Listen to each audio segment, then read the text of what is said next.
പ്രിയമുള്ള സഹോദരന്മാർ, അസ്സലാമു അലൈക്കും വറഹ്മത്തുള്ളാഹി.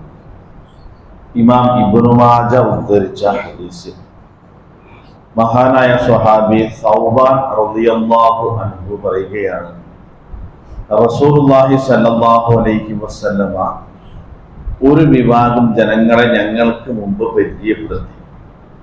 നബി അവരെ കുറിച്ച് പറഞ്ഞത്, എൻ്റെ ഉമ്മത്തിലെ ഒരു വിഭാഗം ആളുകളുണ്ട്, അവര് പരലോകത്ത് വരിക പർവ്വത സമാനമായ നന്മകൾ കൂടെ കൂട്ടിക്കൊണ്ടായിരിക്കും. എന്ന് പറഞ്ഞാൽ മലകൾക്ക് തുല്യമായ നന്മകളും വഹിച്ചുകൊണ്ട് പരലോകത്ത് വരും. പക്ഷെ ആ നന്മകൾ മുഴുവൻ അല്ലാഹു സുബ്ഹാനഹു വ തആല അവർക്ക് ഉപകാരപ്പെടാതെ ധൂളികളായി പൊടികളാക്കി മാറ്റി പറപ്പിച്ച് കളയും. അവർക്കത് ഉപകാരപ്പെടില്ല. അപ്പൊ സഹാബത്തെ വളരെ ആശ്ചര്യമായി, പർവ്വത സമാനമായ നന്മകളുമായി പരലോകത്ത് വന്നിട്ടും ആ ഒരൊറ്റ നന്മയും അവർക്ക് ഉപകരിക്കാതെ പോയ ഹതഭാഗ്യരാരാണ് നബിയെ എന്നാണ്.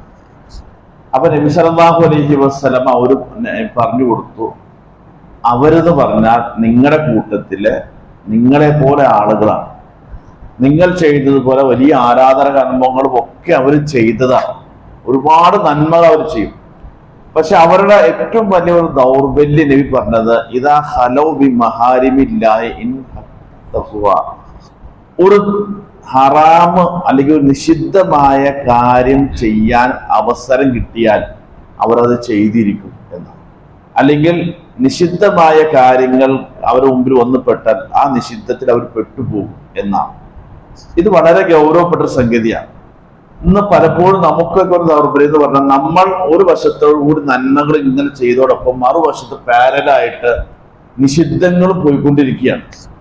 നിഷിദ്ധങ്ങൾ പൂർണ്ണമായി വിട്ടു നിന്നില്ലെങ്കിൽ ഈ പറഞ്ഞ ഒരു നന്മയും നമുക്ക് പരലോകത്ത് ഉപകാരപ്പെടില്ല. നബി പറഞ്ഞ ഇത്രയും പർവ്വത സമാനമായ രൂപത്തിൽ നമുക്ക് ഹാജരാകാൻ കഴിയില്ലല്ലോ.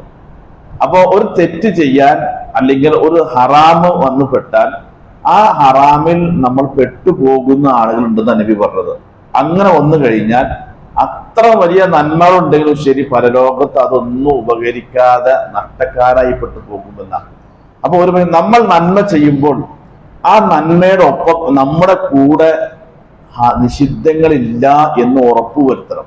ഇതെല്ലാം രണ്ട് റെയിലിന്റെ പാളങ്ങളായ പോലെ ഒരു വശത്തോടെ നന്മകൾ മറുവശത്തോടെ തിന്മകളുമായി പരലോകത്ത് വരാന്ന് പറഞ്ഞാൽ അത് ഹതഭാഗ്യരാണെന്നാണ്.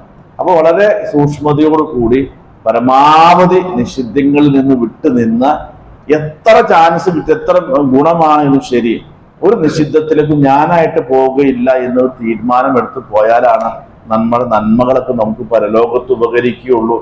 ഇല്ലെങ്കിൽ ഇതൊക്കെ നമ്മുടെ കൺമുമ്പിൽ വെച്ച് അല്ലാഹു ധൂളികളാക്കി മാറ്റി പറപ്പിച്ച് കളയും. പിന്നീട് ഒരു മടക്കോ തിരിച്ചു വരവോ നമുക്കില്ലല്ലോ. അതുകൊണ്ട് വളരെ സൂക്ഷ്മത പുലർത്തുക.